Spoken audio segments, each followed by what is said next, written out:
ზოგადად მე ვფიქრობ, რომ აქაც ყველაფერი ნორმის ფარგლებშია, თუმცა მე ველოდი უკეთეს არ დამალავ. აი რა საუბარი?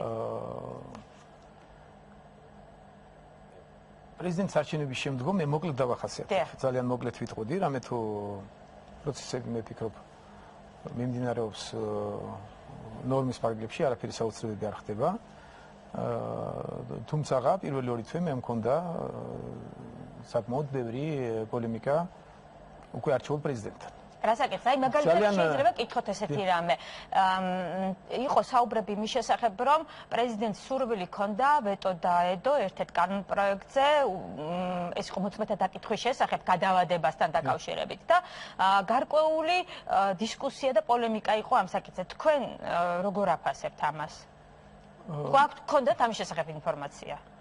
ინფორმაცია რა თქმა უნდა მქონდა, მაგრამ მე ინფორმაციებს თავს ავარიდებ, თქვათ, რატომ არ დაადო ვეტო თუ აპირებდა თუ არა ვეტოს დადებას პრეზიდენტი ამ კანონპროექტის მოწმების დაკითხვის გადავადება.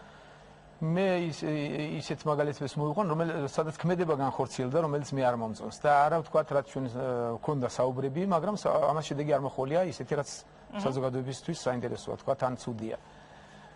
შესაბამისად კანონპროექტთან დაკავშირებით, ვეტოს დადებასთან დაკავშირებით, თქვათ, მე არ ვისაუბრებ იმ საკითხებზე, რომელიც მე მრავლად მქონდა და იყო გაუგებრება ჩვენ შორის. ორი თვის განმავლობაში ჩვენ მქონდა ძალიან ჩაჯიდებული პოლემიკა. მე ვფიქრობ, რომ პრინციპულად განსხვავებული თვისებები აღმოაჩნდა, ხასიათი გამოავლინა მარგველაშვილმა არჩევნების შემდგომ, როდესაც ის პრეზიდენტი გახდა და როგორც იყო არჩევნებამდე, სოციალ 60 წლის ხდები და მე მსგავსი მაგალითიც კი არ მახსოვს პრინციპში, მაგრამ არაფერი საოცრებაც არ ხდება. დღეს აღარ ვაგრძელებთ ჩვენ თქვათ ესეთ არაფორმალურ ურთიერთობებს და ამაშიც მე ვერაფერ ტრაგედიას ვერ ხედავ. ეს ნორმალურია, შეიძლება ხო, ჩვენ ორივე მხრიდან გადავწყვიტეთ, რომ საჭირო აღარაა ესა და საჯაროდ შეგვიძლია ვისაუბროთ, თუ კი რამე თქვათ მოვლენები ხდება მის ირგვლივ. და ამაშიც მე ვერაფერს ვერ ხედავ აუცილებლობას და საჭიროებაც კი არა, უკეთესია ჩემთვის პირადად დავისვენებ, თქვათ. ზედმეტი დრო გამიჩნდა. ზოგადად აქაც არაფერი პრინციპული არ მხდება, არაფერი საგანგაშო არაა.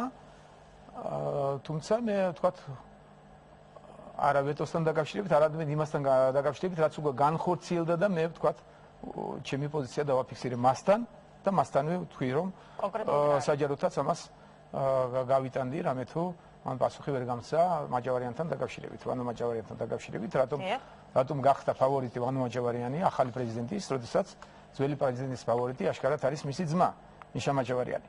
მე ზოგადად ამაში აქაც ტრაგედიას ვერ ხედავ, აქვე გავუსვავ ხაზს.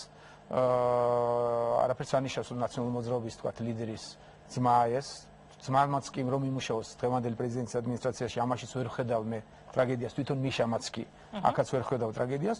თუმცა იქ გარკვეული კითხვები ისმოდა და ისმის დღესაც. ვანო მაჯავარიანთან. რა თქმა უნდა, როდესაც თქვათ ეს გახდა ახალი პრეზიდენტის სახე და ძველი პრეზიდენტის სახეთა ლიდერად დარჩა მისი